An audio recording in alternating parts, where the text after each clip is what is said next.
Hello everyone, this is my first Lightroom tutorial that I am doing. I know that it's always nice to see other people's workflow, and so I've wanted to try some recording and see how it goes and see how I like it.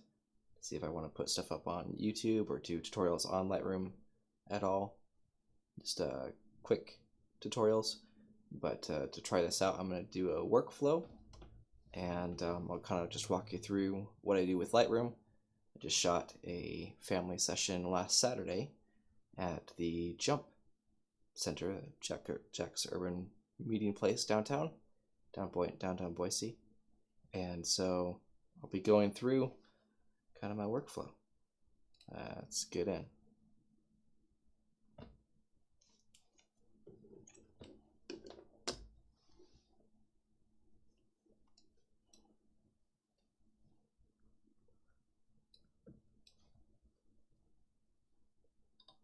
Alright, so I do use a working catalog. I know if you're familiar with Jared Platt, he talks a lot about using a working catalog, and that's what I try to do. I find it's a lot helpful. It's nice to just have one catalog to go to import everything, and then split that off to other catalogs to archive them. Did some photographs of Elizabeth, but we will save those for another day. Okay, so I'm just going to start by importing all of them.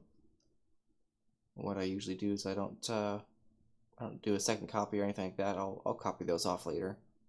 I do build smart previews though. It does help a lot. As you'll see here with some loading times. Do a custom date.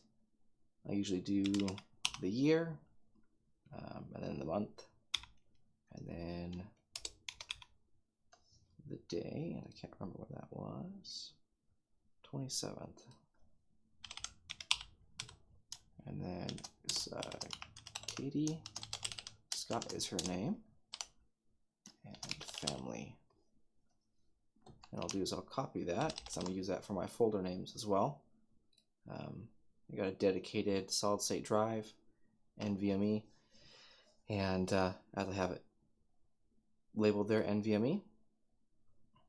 And this is also where I hold my Lightroom data files. So you see the Creative Cloud apps. That just allows Lightroom to be a little snappier, a little nicer. I also put the cache on it as well. This thing can really put a lot of I/O out and can handle quite a bit. So I just load it up for everything that I need to be all snappy. So under pictures, I'll create a new folder. And the way I do my folder structure is just by doing the session name, and then I will go ahead and make a raw folder, and then I'll put the session name inside, just because if I ever pull the raw folder out, I want to make sure I know which raws it holds. Go ahead and do that, and I always do a copy to DNG. I know some people like the CR2s, or I believe Nikon's NEF, if I remember correctly. Can't remember specifically, but I know that I've just been taught, and just how I've been doing it for quite some time is to copy DNG.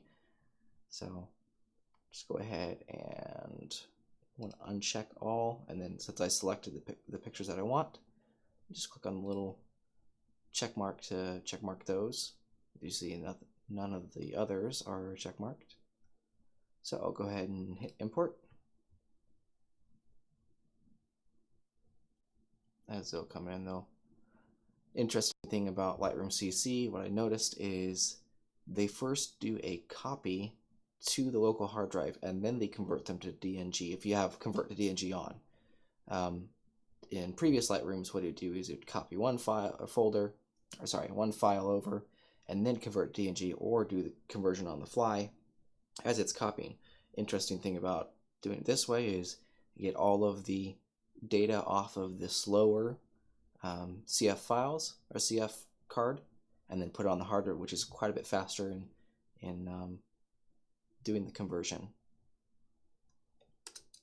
Okay, so I try to work in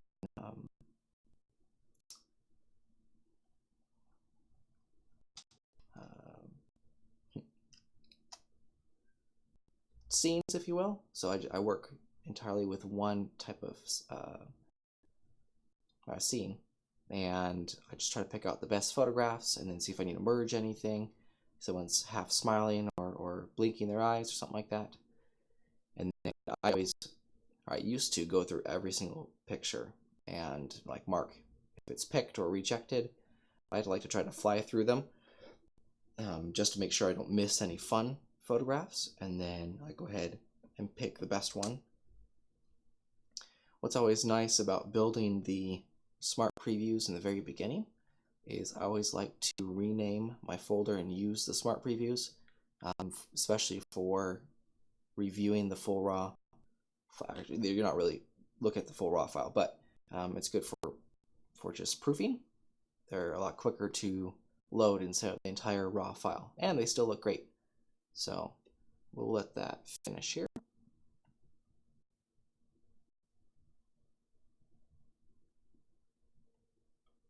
We can kind of go through some of these right now, and just kind of blow them up just a little bit. So I am running on a 4K monitor, so hopefully it comes across okay. Yeah, so like these ones, this is where you definitely get the nicer ones. All right. So I want to finish the standard previews, just get that all out of the way. Okay. So now I'll pop open my browser here, folder browser, and we'll go into pictures.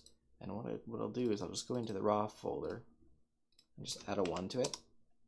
And what that'll do here is it'll say, hey, you're missing your folder. That's all right. It's totally okay. You see, if you look on the top right corner, you'll see Smart Preview right here.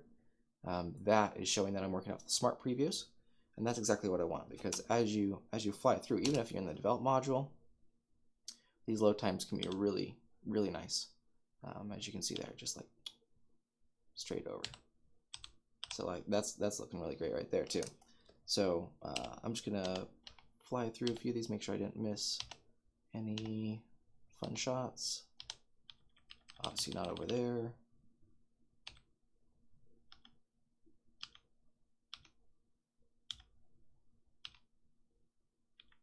And as you can see, the longer you shoot, the more the smiles dwindle. So we'll go ahead. I think this one was great. Everyone's smile was great.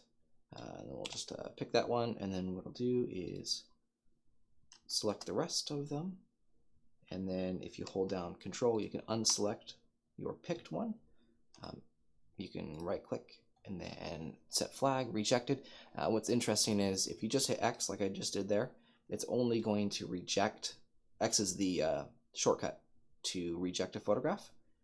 And instead of picking, pick is P. I believe U is remove all flags. So X just rejects it, but you can't reject an entire selection. If you want to do an entire selection, you have to right click and you have to select it inside the menu there. So just under set flag, 3 options, you want the rejected, right? I always go into my filter down in the bottom right hand corner here, and I will do a filter for unflagged, picked, and I'll remove or filter out the rejected. Okay, then we'll go back to grid view. We will select the other scene here. And this one took a few more shots because, as you can see, there's different types of lighting here. I had forgotten to bring my umbrella for the strobe, and so I was trying to play around with the distance of my strobe and make sure I got a good amount of light without being overbearing. As you can see, it kind of on the back wall, it's not as contrasty as if we didn't use a flash. Right here, these ones I didn't use a flash. You can kind of see more texture on the wall. This one's just kind of more washed out, but I think, we'll narrow it down and we'll see which one looks better here. So obviously these ones here can be rejected, so just get those out of the way. Okay.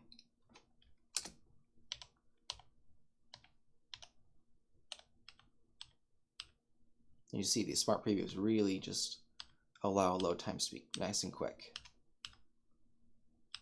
Oh yeah, and you can see a shadow here. That's what happens if you don't have an umbrella and you have to bring the strobe quite far back. I think this was, oh, at least 40 feet back. It was a distance. And I think this was Elizabeth. I think when we were trying to post people, and as she was coming back from making sure she wasn't inside the shot, she was inside of the strobe, so kind of have to watch for that. Okay. And you see this, I had the strobe down the lowest it could go, and it was back almost 50 feet there, and it's still having this harsh shadow here. That's why I didn't like it too well. Obviously these ones, we can get rid of those. Quite bright. And that one's blurry. And this one I did is I turned off the strobe. Oh, she's not looking. There she is. Okay. I'm just looking at smiles. There we go. So what I did here, it was quite dark. There was not a lot of overhead light. As you can see, there's a lot of light on the sides. You can see the light kind of cascade underneath these chairs.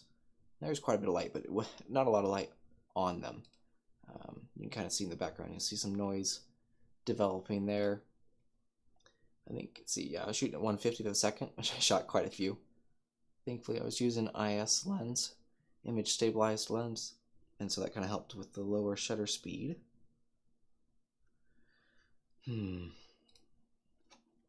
right, let's pick out two of the best ones of these different scenes, and then we'll kind of pick. Yeah, that one's pretty good. Oh, that was pretty fun. We put their feet upon the stool, and that's really fun. You see them laughing. I think I'm gonna probably blend these two photographs. As you can see, the lady on the right has a really nice smile, and the guy on the right has a really nice smile. So I think I'm gonna blend these two. Oh yeah, and also Katie's smile is a little bit better than that one too. So I'm just gonna pick both of these, and we'll probably merge them in Photoshop a little bit later. So we'll reject that one.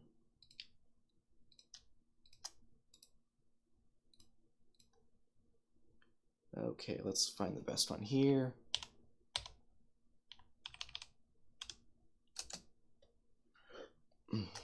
As you can see, I keep hitting spacebar because I want to zoom in one-to-one. When you're in smart previews, you can't do a one-to-one preview. It's a smart preview. So what I'm looking for is the sharpness, because I had to stop down to f4, or stop up to f4, and then also be at 1/50 of a second. I want to make sure my picture is as sharp as it can be. Obviously, just looking at smiles, eyes.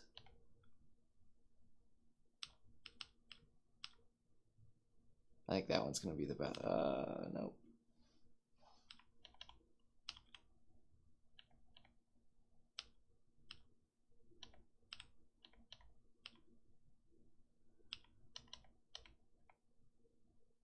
I think I'm going to have to blend two as well for this one.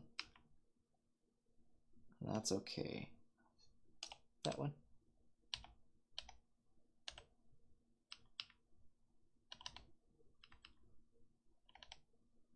There we go, these two. All right, so let's select these. We will uncheck those, and we will reject those. Okay. All right. Now this one here, this one's just based off the session. I just can know I'm not going to use any one of these, so I'm just going to go back to the end and just kind of look around.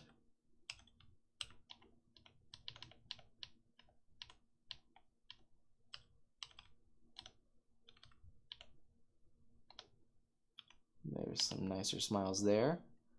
That's really great. There we go.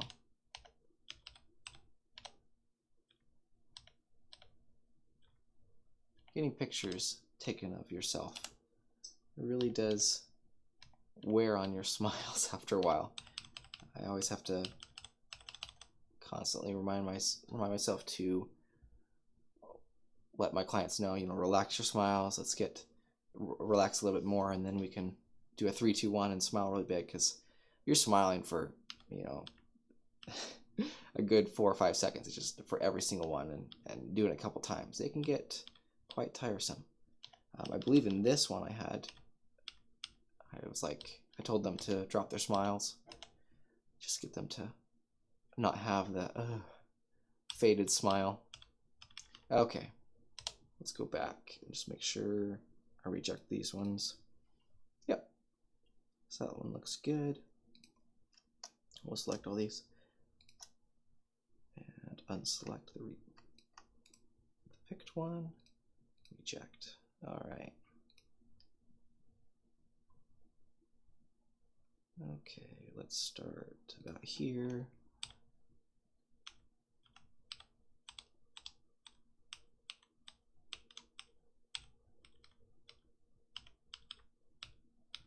Just looking for the differences.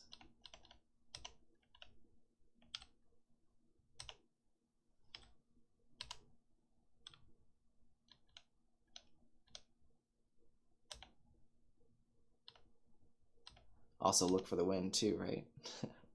It was pretty windy that day.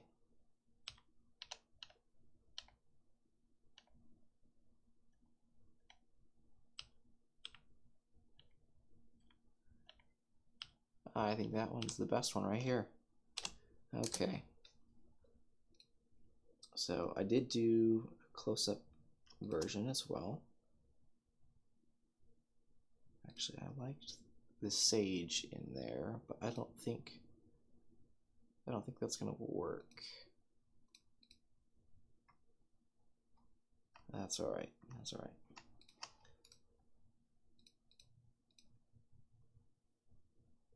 Ah, yes, this one has a little bit of sage in it too, so. All right. Well, the next one right quick.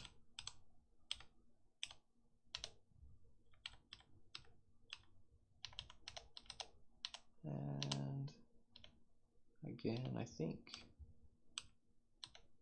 this one will be good. I like this one better. That one looks really nice. Okay. Reject those. And see, taking them each as a set kind of helps you break it down. Just work with one at a time. It's quite easier to be organized. Okay, this portrait session took a little bit, or this scene, I guess, took a little bit of finagling. The angles were a little bit odd and different, but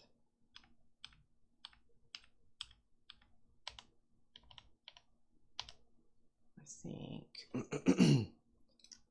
out of these ones, so they had 2 different angles, and I liked this angle better just because you saw more of this tractor.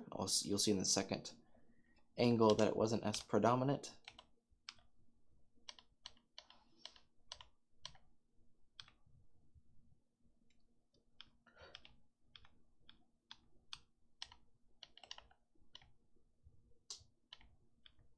Yeah, that one looks nice.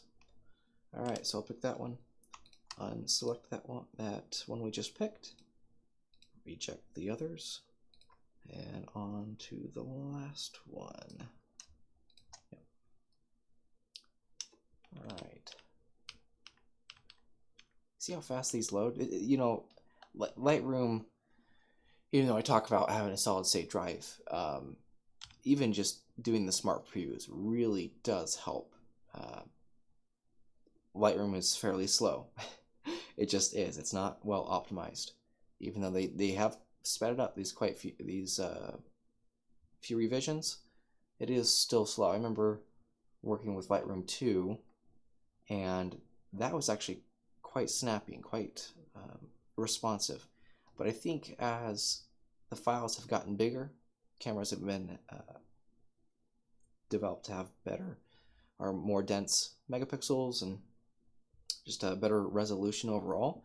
It's bigger files there. I mean, each one of these files is quite a bit larger than back in when Lightroom 2 came out. It's like about 6 years ago, 7 years ago. So it's kind of crazy it's been that long. But yeah, I don't think Lightroom has adjusted to those demands yet. So using the smart previews help kind of just bring those sizes down, get what you need, and then especially for when you export those things out, then you can also just rename the RAWs, get them back in, and you're good to go. You'll see that in just a second. Okay, so let's get one picked here. I was playing around a bit, so trying to make sure I got the lighting right.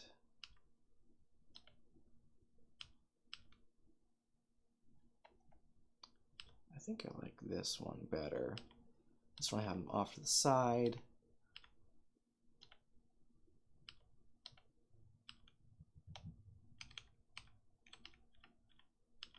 Yeah, I like that one better. This one right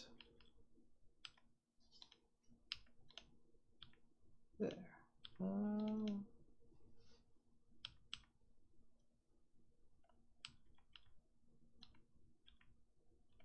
I'm gonna have to merge too. I like.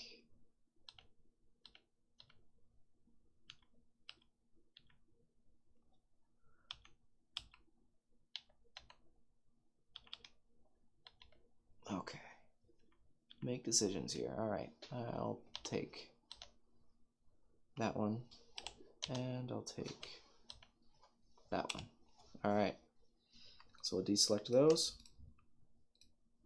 reject them, and so this is now what we have to work with, which are perfectly great images. Okay, so that's how I do my picking process. Shortcut N is to do a survey mode of what you have selected. It's always nice. Just kind of see what you have here. Okay, so let's go ahead and start working on the masking. So with Lightroom CC, you do get the subscription, at least. You do get Photoshop. There is, Lightroom did some renaming, so now there's Lightroom Classic, Lightroom CC Classic, and then Lightroom CC. Lightroom CC Classic is what you would think of when you think of Lightroom. Lightroom CC has now been rebranded into something new, something that is supposed to be more mobile friendly, quicker for people on the go, or not wanting to have the advanced features or don't need them. Just need to get something touched up really quickly and move on, and then allow them to have a catalog. So something to catalog your photographs with. But if you have Lightroom CC plan, and I think it's called Classic Plan. I can't remember. They switched it and can't remember. But it's one with Photoshop and Lightroom CC Classic. You will have Photoshop. When you have Photoshop installed, you will see, apparently, let me check this. Because under Edit in, you should have Edit in Photoshop CC. Let me check. I thought I had it installed. I had to do some rearranging, so let me check. Oh, look at that. It is installed.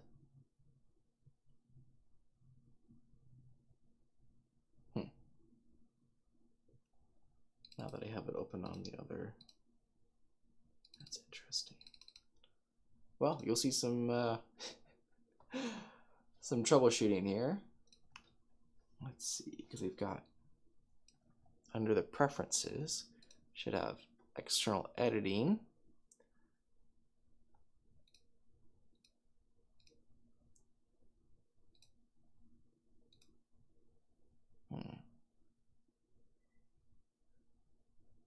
Yeah, edit in Photoshop CC 2018. That's exactly right.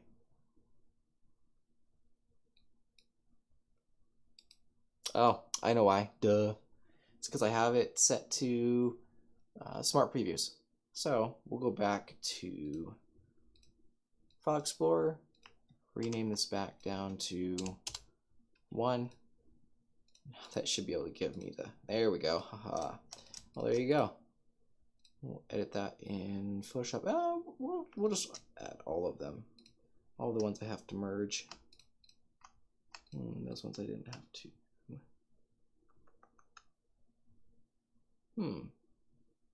Yep, these two. I was like, I thought I had another set. I did. Okay. We'll just launch all of those. Edit in Photoshop. They're opening now. I'll move it over to my second screen in just a second.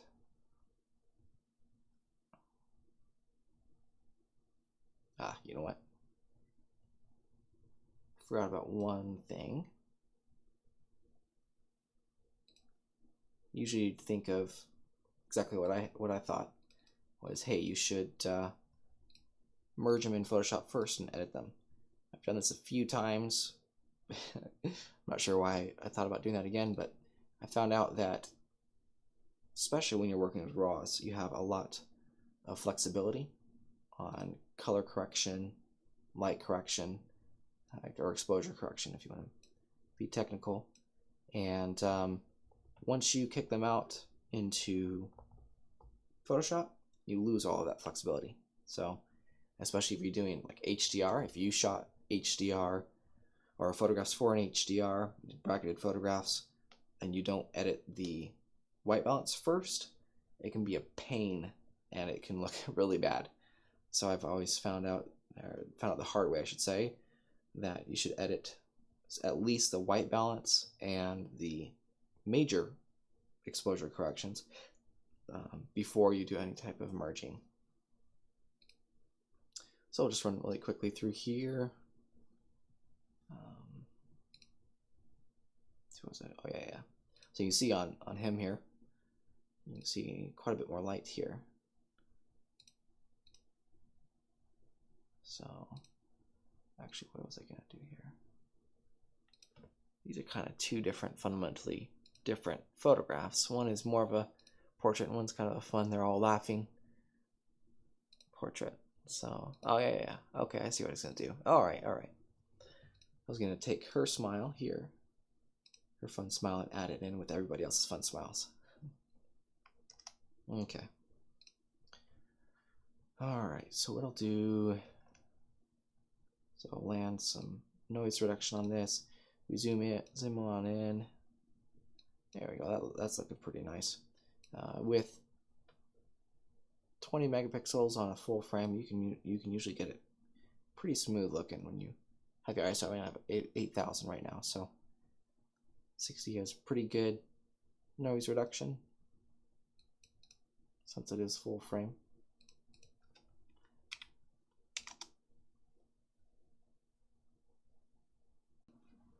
We'll just kick some light in here.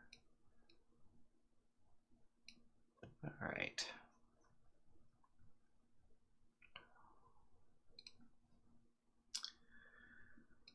I'm not gonna worry. We could also do some cropping here. The jump had Valentine's decorations up. I'll also use a little bit of lens correction to get the lines a little straighter. There we go. You don't want them super straight, but it's kind of nice, especially when you have all those lines in the background.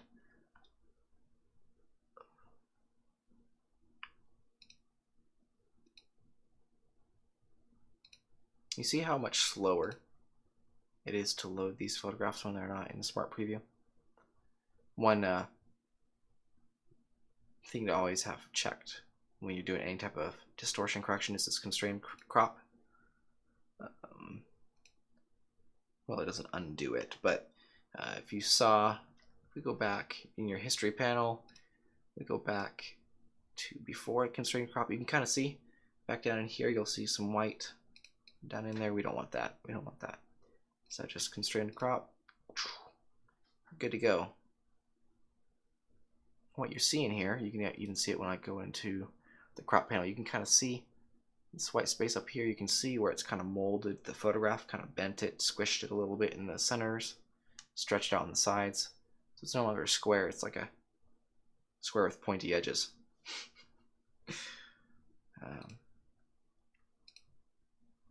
Alright, so once you have some edits on one photograph and you want to duplicate them on another one, all you do is just go from one photograph and go to the next, and you're like saying, okay, I like how this photograph looks. Go to the next photograph and you hit previous down on the bottom right. That will duplicate all the settings and bring them right into this next photograph. So now they're pretty similar.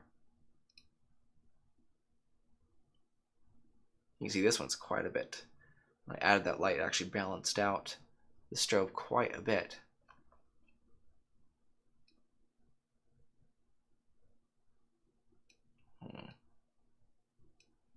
Alright.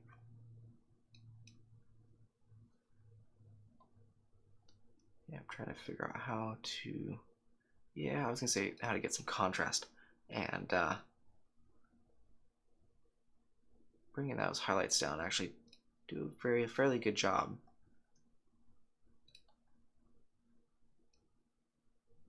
going to bring the shadows down a little bit. When you're working with noisy photographs, in the shadows, it tends to hide the noise, especially when you bring up the noise. You can kind of see down inside the shirt, you can kind of see it's kind of a purplish color, and you can kind of see it kind of fuzzy, especially in the pants, darker pants. It doesn't seem as fluid. You can kind of see some white purpley specks. That's noise. And you can kind of, oh, definitely here. You can kind of see these lines. Canon's notorious for having lines in their noise. So we'll bring those down. Bring those down. I'm going to crop it in a little bit further. Something like that. We'll just duplicate the settings right back. And remember, I'm going to keep this side. Let's go back. There we go. I'm going to keep this side of that photograph, and then I'm going to just paste this side in. So I don't have to really worry about the lighting on this side. I don't have to get it all nice because I won't be using it. I see this little speck here. A little tear in the pillow. That's fine. It's probably there too. Okay.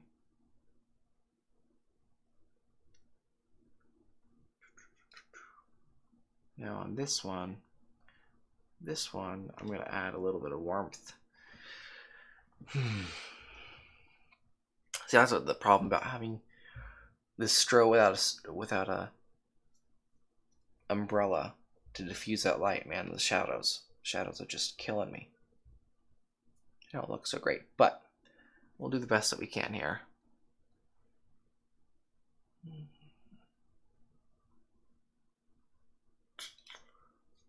think I'm going to use my brush and just darken that back wall a little bit, excuse me.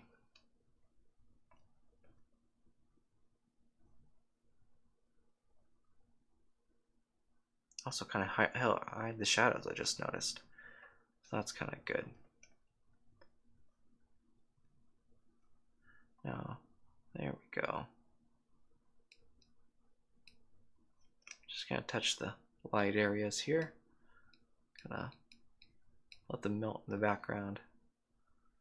Yeah, that's looking a little bit better there.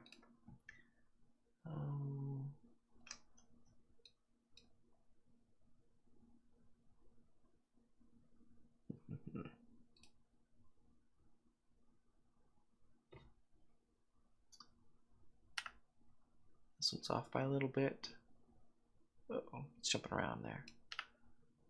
Okay. Just want to make sure when I line these up that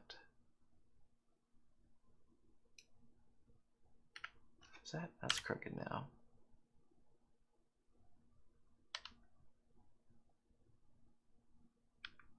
Yeah, see how slow it is to go in between the files.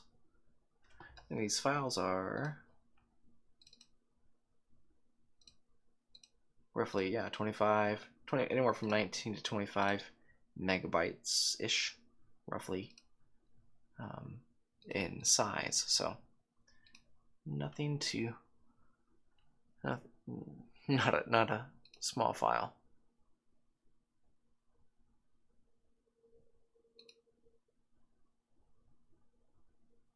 I like the balance in light here in this one. I'm going to brighten it up just a little bit. Let's see, that's like, I didn't really want to bring up the shadows, but maybe I'll bring up the shadows just a little bit and then darken it down a little bit. See, when you're using a strobe like that and you brighten up the photograph, you can really see the glowiness of people's skin. And yeah, okay, all right, we're good there. All right, let's move on. This one, I like the color. As you can see, like here's where the strobe kind of hit. You can see this area is a little more blue, and this area is a little bit more orange on the left side here.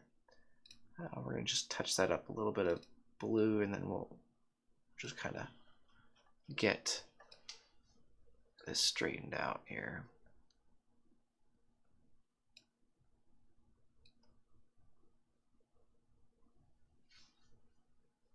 Whoa. You gotta look at the back of the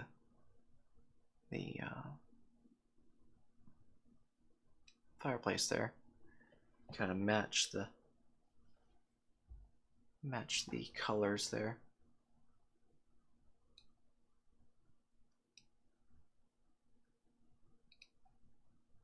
Let's see here.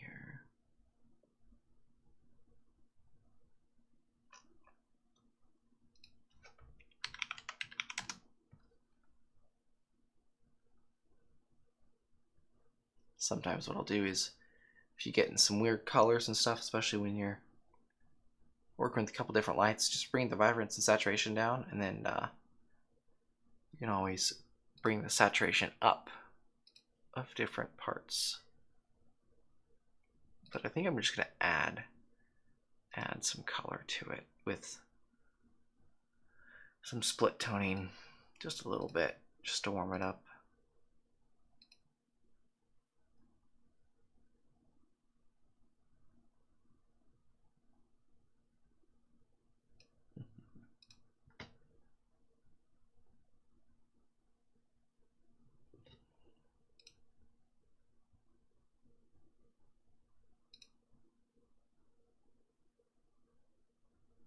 Yeah, I think I went a little too blue on that left side here. Let's see.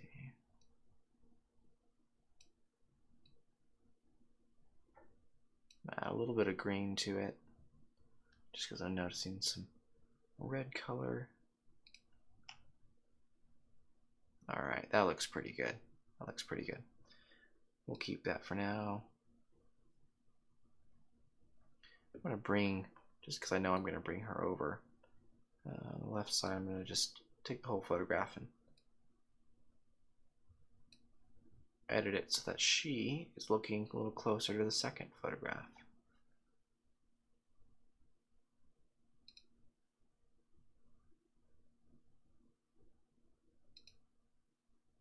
There's quite a bit more contrast in this one.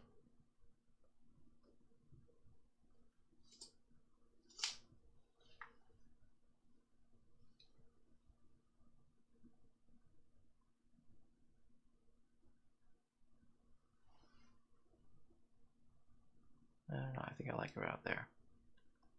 with the highlights. Sometimes you can get crazy with the highlights.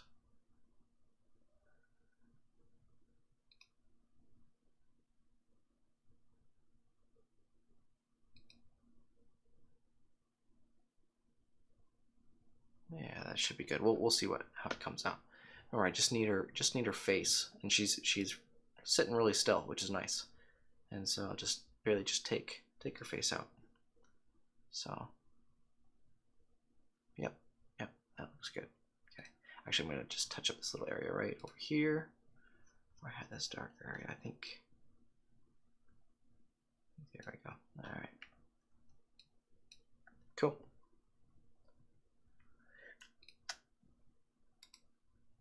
We'll try a merge in Photoshop.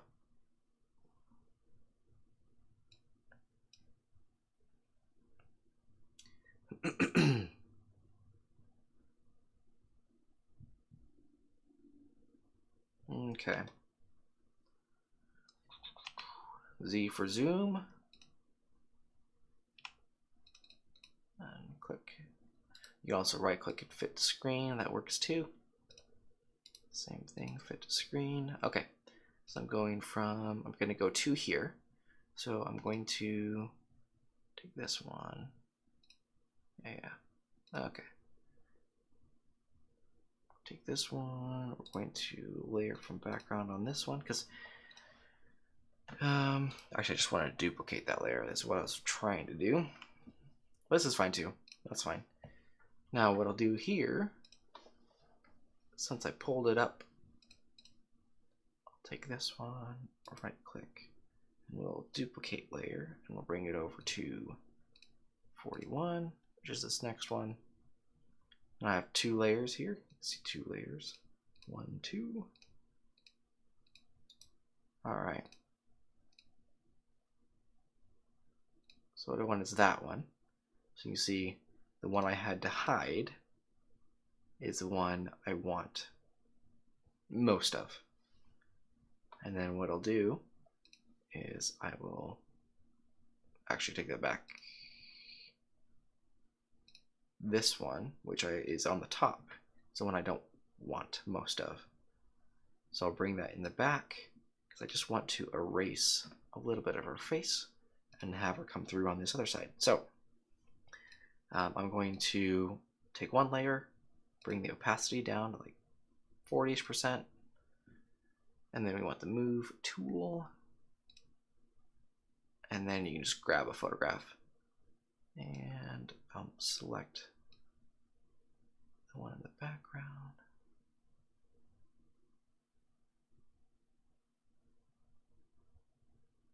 You can kind of line it up like with her neckline, but most of the time you don't have to be like super exact. Actually, you might want to be a little super exact with this fireplace. You can see it's now dark and very contrasty, so you know it's pretty close. That actually might be a good thing, just because, you know, just editing it, it won't get in your way. All right, so now we're gonna make a layer mask on this. So right click. Actually, you want to just click on this little dooley bob here. A layer mask. You see a little white panel up here on the side there. Now we're going to take our brush tool, close bracket to your close bracket tool, or close bracket key is your shortcut to increase size, and then open bracket is to bring it smaller. Okay, so I'm going to just do some black hides, and X, if you notice here, so yeah, swaps, that's exactly what you want. X will switch between hide and show. That's what the layer mask does. Everything under the white portion shows, everything under the black portion does not. It's basically what you're erasing away. So I'm going to paint white on it to bring it back into view. We just want this little portion right here, right there. Okay, now We will go back to opacity and bring that up to 100%. And look at that, they're all smiling.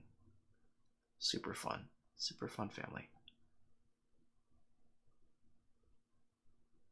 All right, I like that. Okay, let's give this a save. Close all and it'll ask you to save. Yes, you can apply to all and save. All right, so that's going to close out. Minimize that. And we're looking for the one where all of them are smiling.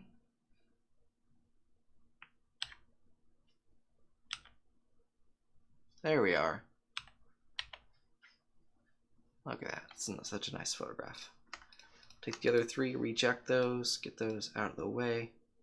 And now we're just with one nice photograph. As you can see here, I have some bleed over. Pretty easy. You just crop that down, slide it over.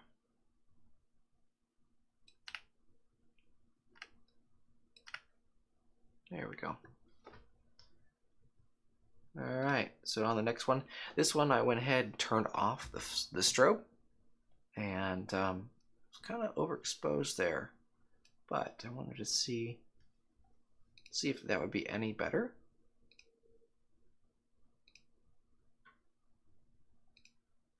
Right now I'm not liking it too much, but you always have to just try some white balance, get that into gear. Because now look at that, it does look a little bit better. We'll see what happens with the white balance. Let's play around with it. Obviously, you want it a little bit warmer. That's kind of up to your taste. Some people like things a little cooler than others.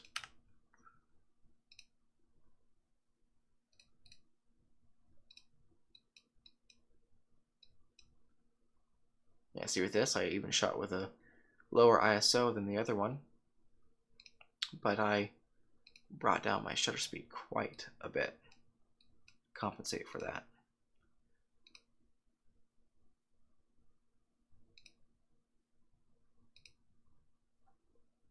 Alright. While I was in Photoshop, I should have taken out those hearts. Okay. Well, a little bit warmer. Kind of match the feel of the other photographs too.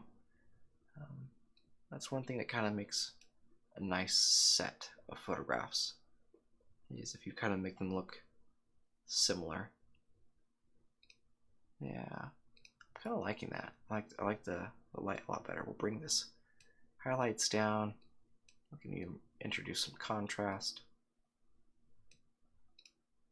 Yeah, I'm liking that. Let's grab some noise reduction.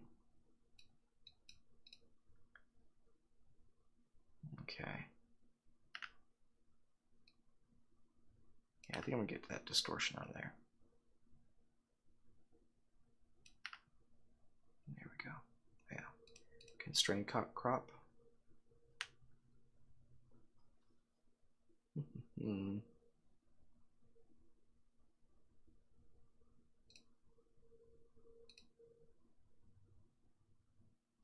That was a little weird. Kind of stretched the photograph a little bit.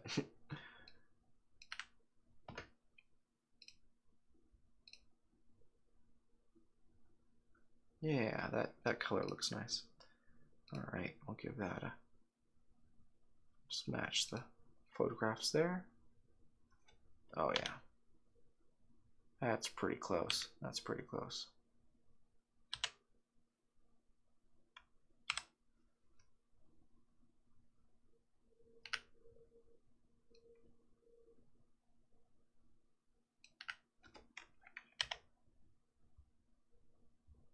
Interesting thing is when you're doing your crop, if you keep your cursor down over here, little adjustments do or a little bit of movement on the mouse does quite a big adjustment in the crop. If you bring your mouse way down further, you can get more of a very minute change up here. Just a little bit does quite a bit of angle adjustment. Bring it out. Now you have to swing quite a bit further to get that same effect. So we'll just Control Z, undo that, escape, get out of that crop. Okay, so we'll do the same thing with this one. open them both in Photoshop.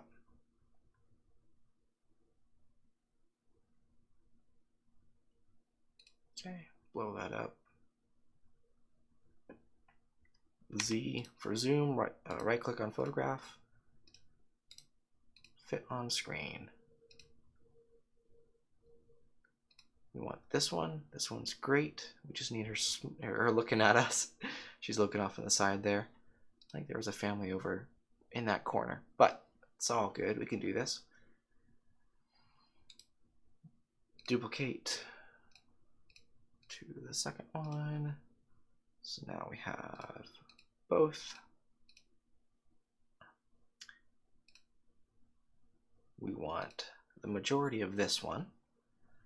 So we'll make a mask on the top. We'll do the same thing here. We got black, which we want. We want to erase a little bit of that. Now, see what I'm saying here? When you erase a little bit, you see that how there's a discrepancy on how they're layered, and you can kind of see that they're off by a little bit. And so you have to kind of mess with it. Get more minute brush and brush that back in so you can't tell the difference, you know. There we go. Okay, so let's grab that. There we go. That's it. You don't have to touch anything else. Also, just clean up your lines, because a lot of times, like, you make her chin bigger or smaller, or just as there we go. Just like that. Okay. I think we're golden there. Don't see any other issues. Now we'll go ahead and close all out. Yes. Minimize. Back to Lightroom, it's fine, either one. This one, I think it's this one here. Yep, smile, smile, smile, smile, smile. They're all pretty great. However, I just saw...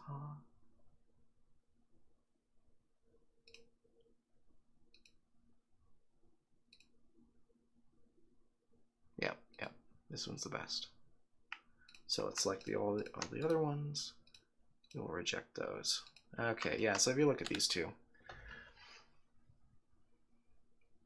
the left one is really nice because they're smiling, they're all having fun. That's a really fun, candid shot. They all look like they're having fun. It's fantastic. All right, so this one here, I'm going to just touch up.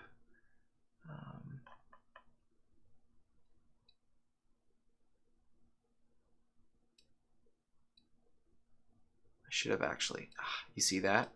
You see the colors? I'm gonna have to redo this. You see how the light on their faces just get a little bit dirty? Yeah. Down in here, down in here.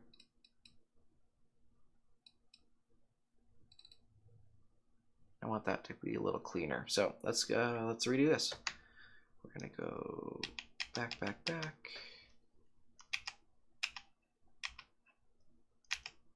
Just keep going back until it shows all of them.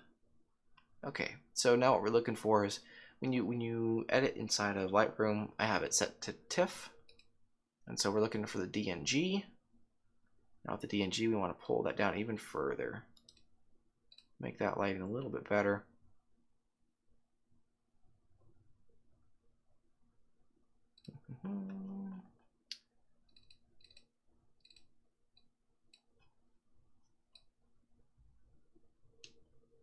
The background a little bit. You want your subjects to be well lit, and your background to kind of melt in the background. Not too much. There's fun things in the background.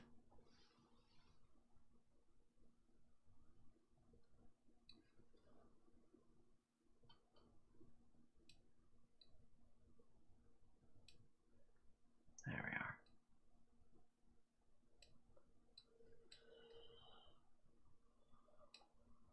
we are. Okay.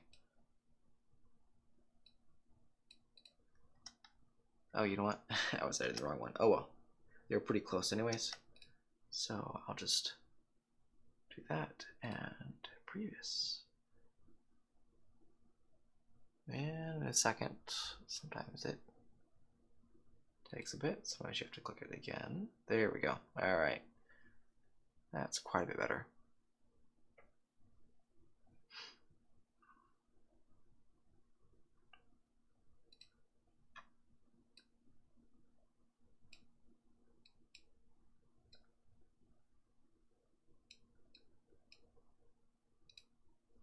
Okay, I'm just going to play around with it a little bit.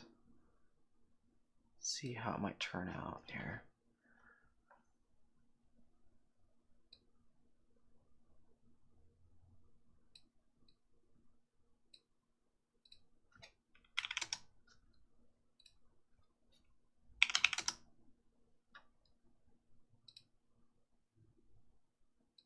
Yeah.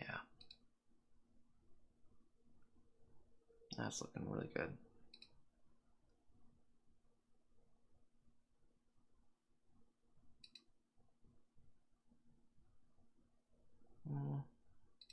Maybe a little bit too much.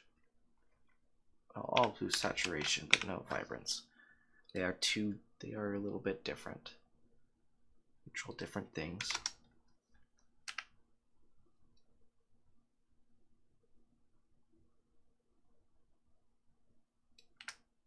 Okay. Pretty close. Okay. Go ahead and delete these two photographs. We have to redo them. These are ones created from from Photoshop.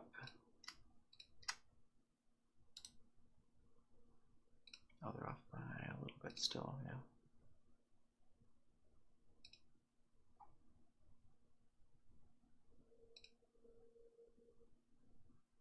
Yep, that's okay. We can edit that. We can play with that. Okay.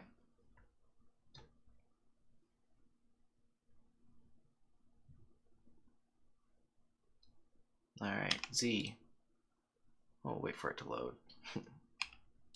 What you couldn't see is off to my second screen. It was reading the Lightroom edits and applying them to the raw files to see or to create what we have here. So that's what's taking a little bit. Sort of the same thing we had this one. We just went ahead and went to the layer, duplicate layer, the next photograph. Now we have two layers. Yep. We could even do this to make sure they match up because they're pretty close. I mean, there we go. Yeah, look at that. I mean, they're like dead on now. Okay, increase that. Go to the brush. I want to make sure we're on the mask, so mask the top one and make sure you work with the black. There we go. That's even better. Look at that. Really close there. Really good. All right. So now we'll again save these. We'll just close all again. Apply, yes. And if I have there everybody smiles. Grab all of these, reject them, rejection. Okay.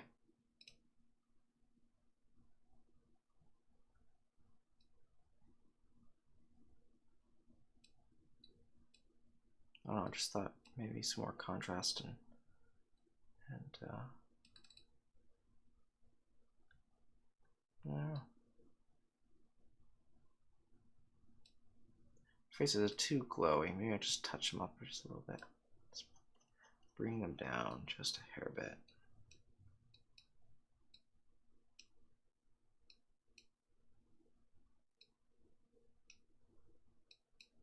That seems better.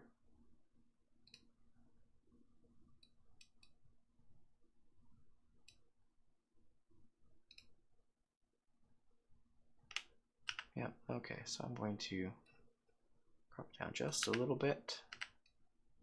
Make sure the fireplace is pretty much in line. Oh, I'll just show you the spot removal tool inside of Lightroom. It's pretty good. I have no complaints. Well, I got some complaints with it, but for what it does a really good job.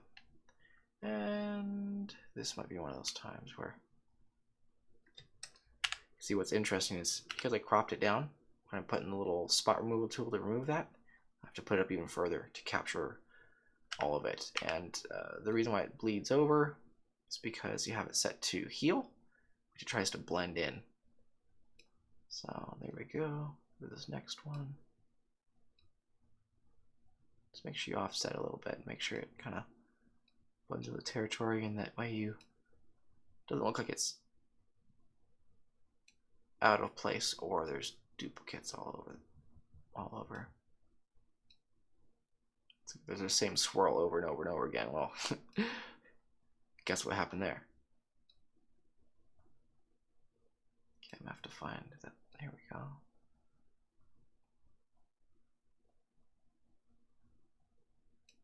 Use your arrow. Oh, I don't think I. Whoops. Tab closes menus.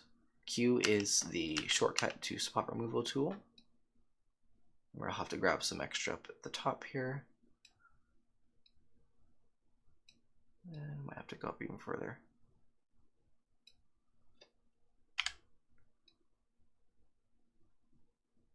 Yep.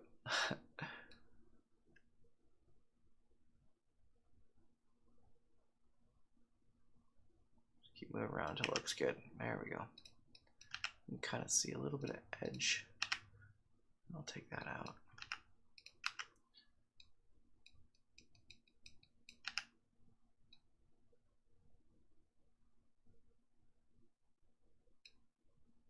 I missed some. That's fine, you can't see most of it. That's the thing, especially with these bigger files, as long as you have them, well, not, I guess it's not necessarily bigger files, but not being so close to the background, as long as you have it looking nice when you're far away, you'll be alright. Like that. I mean, there's a big difference there. So also you can see it's a little blurrier up here too.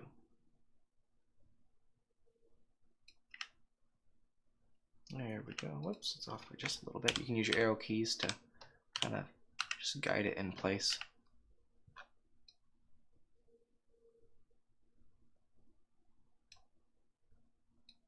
Hey, look, it's a cow. Woo. Oh, goodness.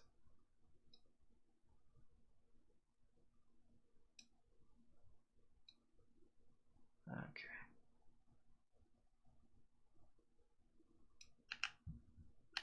All right. Last one of this. Oh, I gotta remember to go up a little bit further here.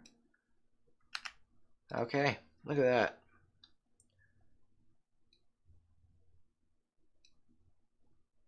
Got a little bit too much red, but it's looking pretty great. Looking pretty great. I like this. I like this a lot. Okay.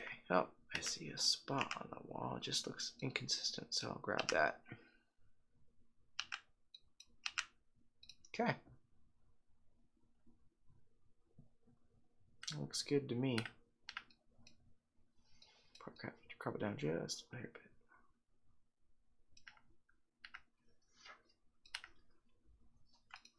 Alright, next one. This one we don't have to merge anything. Here we go. This one should be a little bit faster here. We'll just use a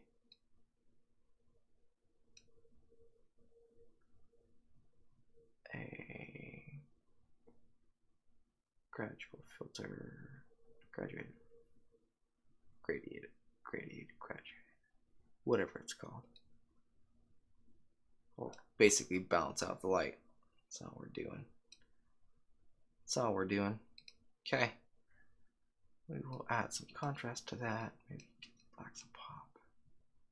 Yeah. Looking a lot nicer there.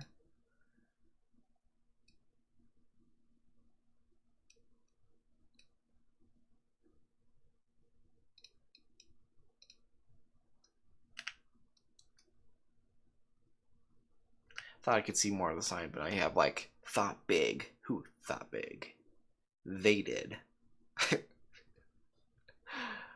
Oh.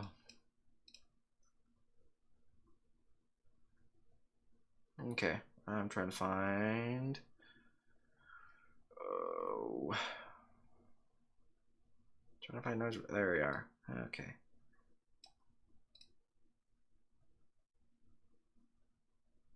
Maybe I really didn't need too much, so I just added a little bit just to cut down.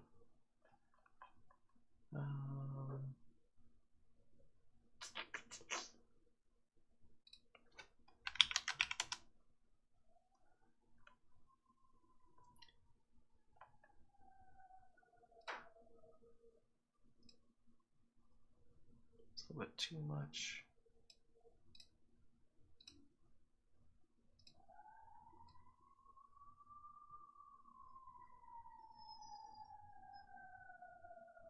Man, I'm not gonna do that. Doesn't look great. I'll just bring the saturation down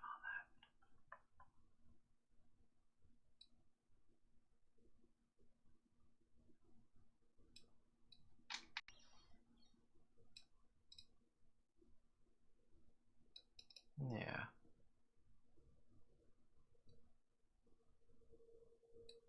Many times I'll have to get it just for, not just right. You just gotta get in the ballpark, and then later I'll come back and I'll usually finish up the touches, just because, you know, stare at a photograph too long kind of looks, everything that you do is like, oh yeah, that's better, oh yeah, that's better, until you come back the next day and you're like, whoa, okay, what was I thinking? So usually just get it in the wrong box. I like this one a lot. Do you believe it was Erica, if I remember correctly? She pointed this one out. Very good observation. This background. Okay.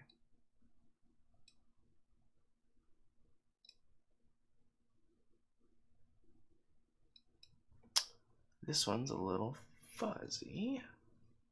Let's check out this one here. Much better.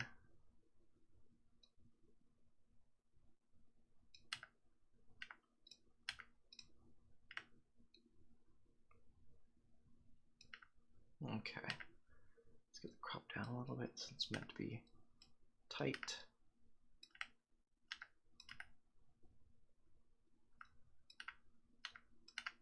Okay, that looks about right. This one, we'll just add a touch of sharpening to it. There we are. Okay. Whoa, what am I doing there? That's not what I meant to do. I meant highlights. That's what I was thinking of. Bring some shadows in.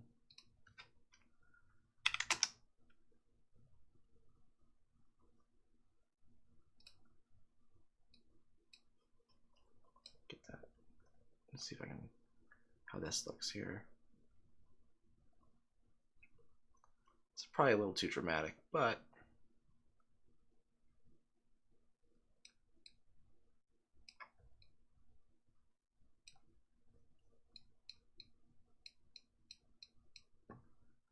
I like that. I like that. They really pop out. It really makes them stand out. Look at that. Just pulls them away from that background. Alright. I'm going to crop it down just a little bit. I think it's background could be a little bit too big. Okay.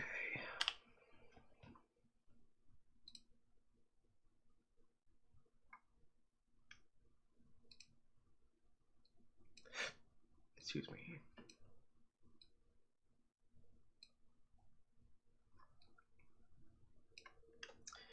If you want to make sure you get the edges right, pressing O will give you a overlay, a red overlay of where the brush is touching. The deeper the red, the more the effect you brushed on it. And I think we're good. I think we're good.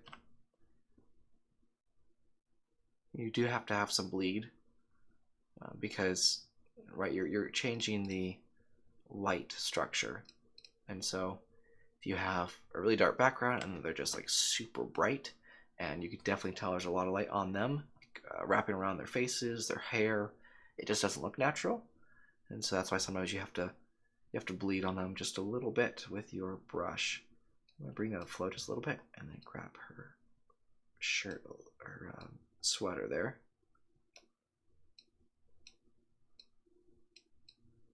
There we go.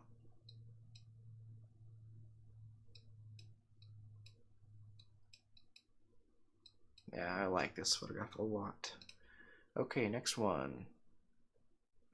Same thing. Let's see, I can't remember what I did for the background. I think it was like half a stop down. Yeah, yeah.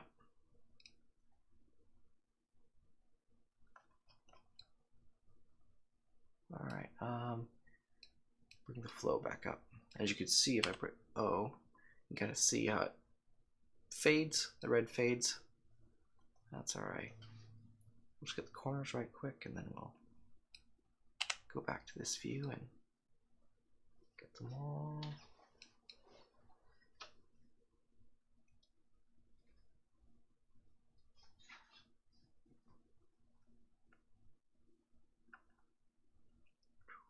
And you can, as you're brushing, you can use your scroll wheel to change the brush size on the fly. That's always nice and helpful. Let's see, I'm going to keep the same settings that I had over here. So for pasting settings, all you have to do is select a few photographs. Instead of, like, say, right, if you click on this photograph, you kind of capture these settings, then you click on this photograph, the next one, and click previous. But I don't want to do the entire portion. I just want to do the tone, the whole exposure treatment, the clarity, and all that stuff. I don't want to work with I don't want to mess up the crop. I don't want to mess up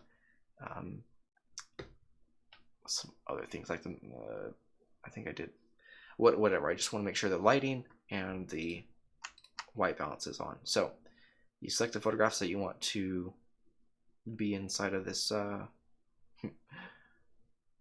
the photographs that you want to change.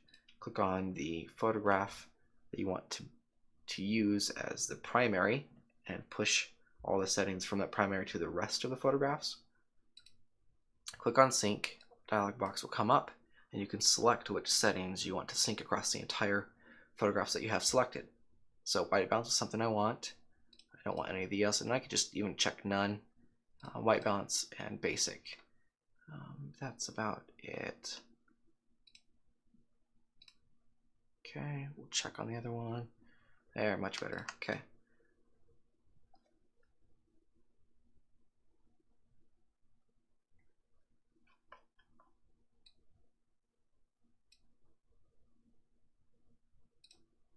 All right, and same type of thing. We got some, their hands and stuff are a little glowy, so we'll just get the flow on this down and kind of brush across them a little bit.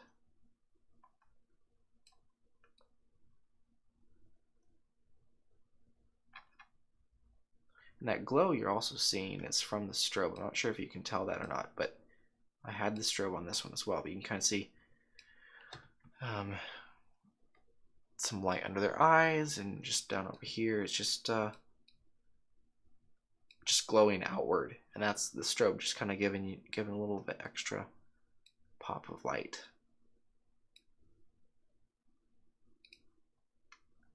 Yeah, I like that. Cool. Okay. Just a few more to go.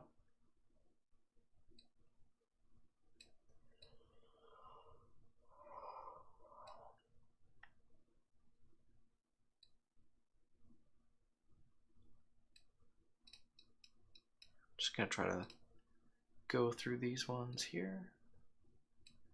I won't talk too much through these. Maybe. I like talking, so we'll see.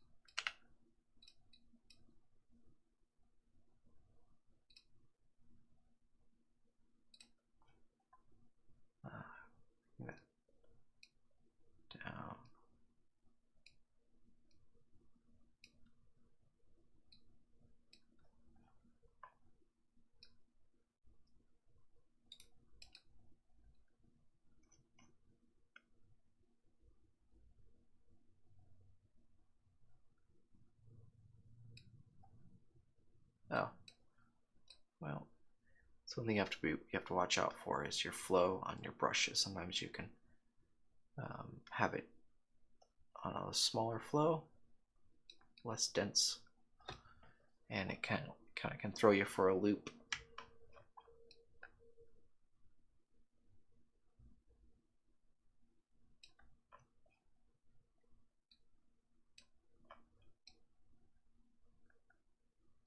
I don't like that there. Just grab that there.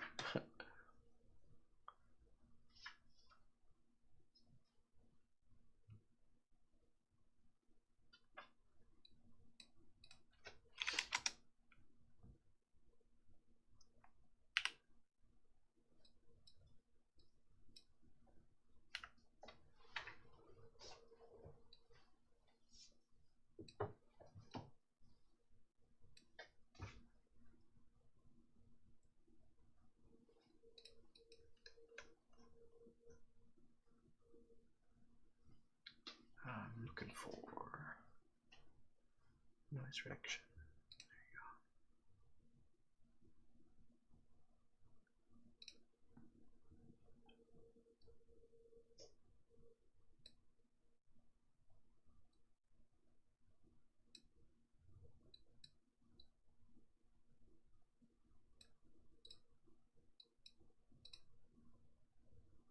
Okay. I'm gonna sync. Oh, I know why. With the syncing, it's kind of nice because when you do your local adjustments, your local adjustment brush, it's kind of nice. Sometimes you don't want to bring those over because they're cropped differently, and so the brush is just not going to apply correctly. And so that's why you can just select white balance in the basic tone panel. And now we're getting pretty close with these ones.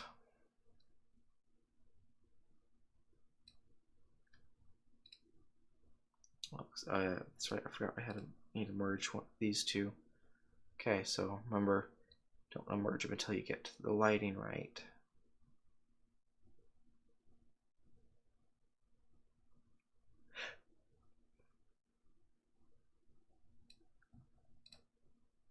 This outside is quite bright. Let's bring this down. There we go.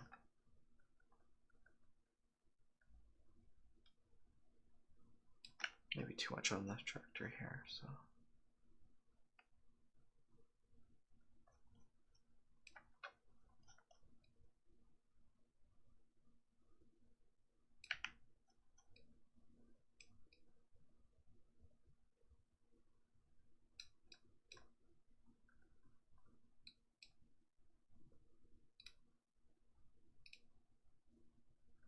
This is pretty close, so I'll just go ahead and pop that right over.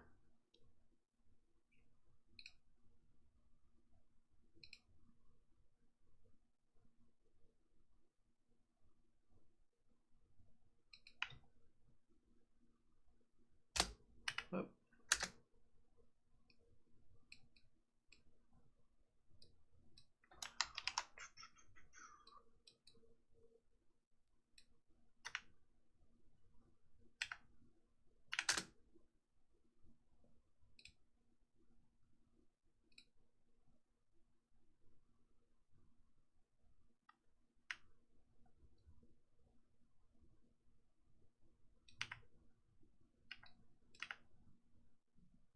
Okay, that's looking pretty good. Look at that. Cut over.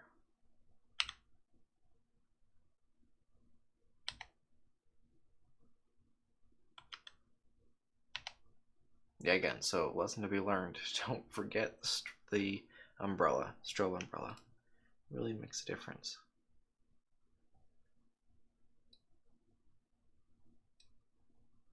This is probably just a little too orange for the other ones. Okay, let's grab these, get them merged right quick.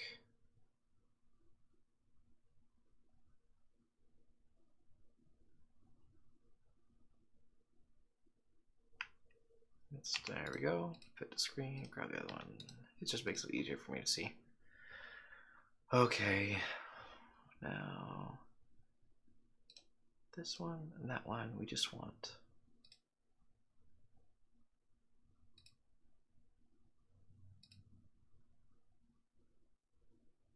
those all look great. Okay, so we just need this one. Duplicate. We'll do this, yeah, same concepts here. We'll drop the opacity down. Grab remove tool. Let's get it down.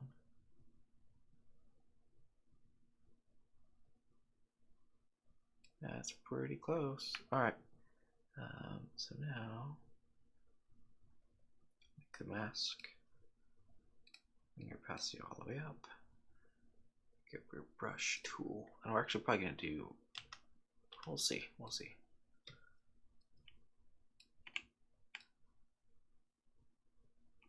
No.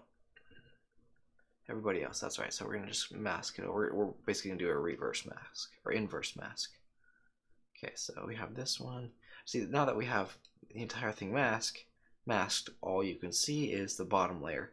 We just hide this one. Nothing changes because we've masked it all out. So we will put his face back in. His good face. His good smiling face. All right. Just make sure everything looks great.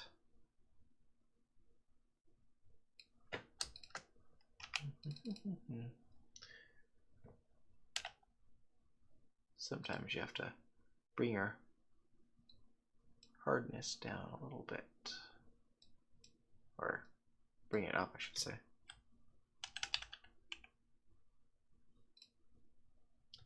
Because that way you can get more of a finer edge.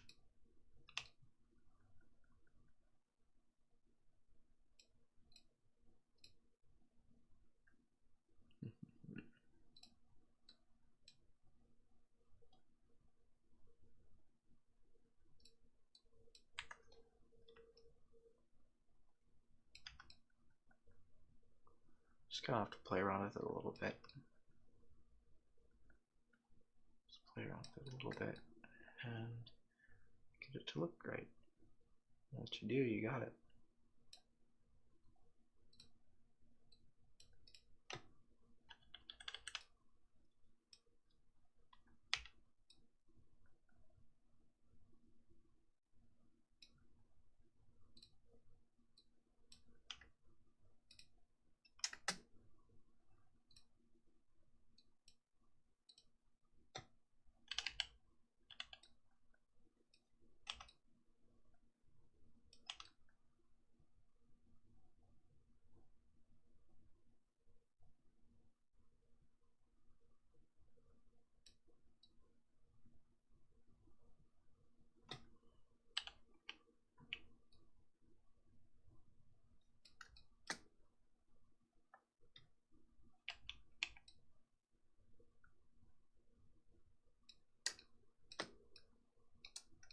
There we go. Oh, there we go. Yeah, we need to cover that up. Not cover it up. Nicer there.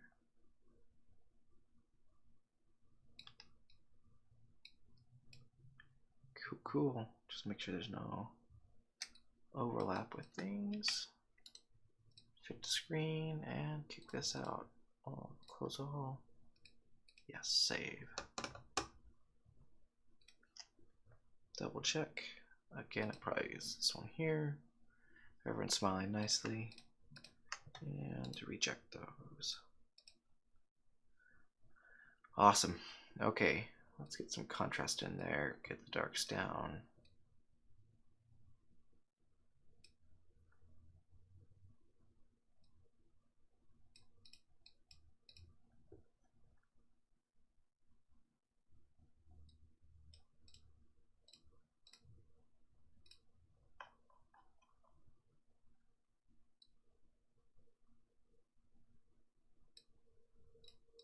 Okay, I think that's it for the first pass here. We'll give it another shot in the morning and see what we can You finish them up. Well, actually, not in the morning. Mornings. Wednesday mornings. I gotta go to work. So.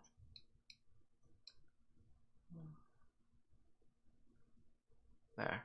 Whoops. Grabbed his face.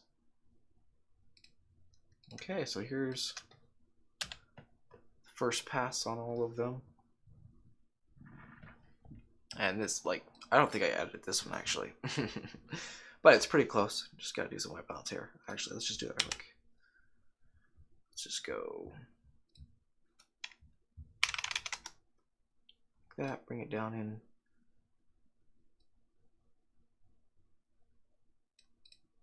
Same kind of area. Let's crop that, get it a little bit more level.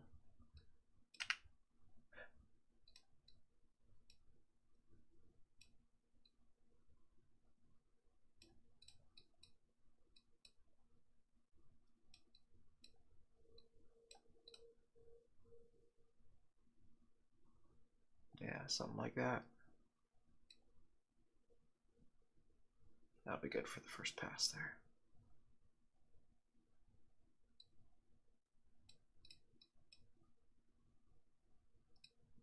Fantastic. All right, cool.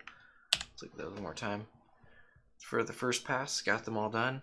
I'm not sure how long it took, probably an hour, hour and a half, something like that. So there we are. Guys, thanks for watching. If you liked this video, let me know.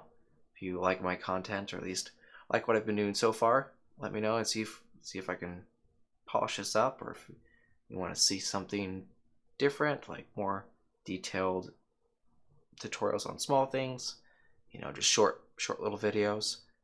I do have some video that I'm going to put together.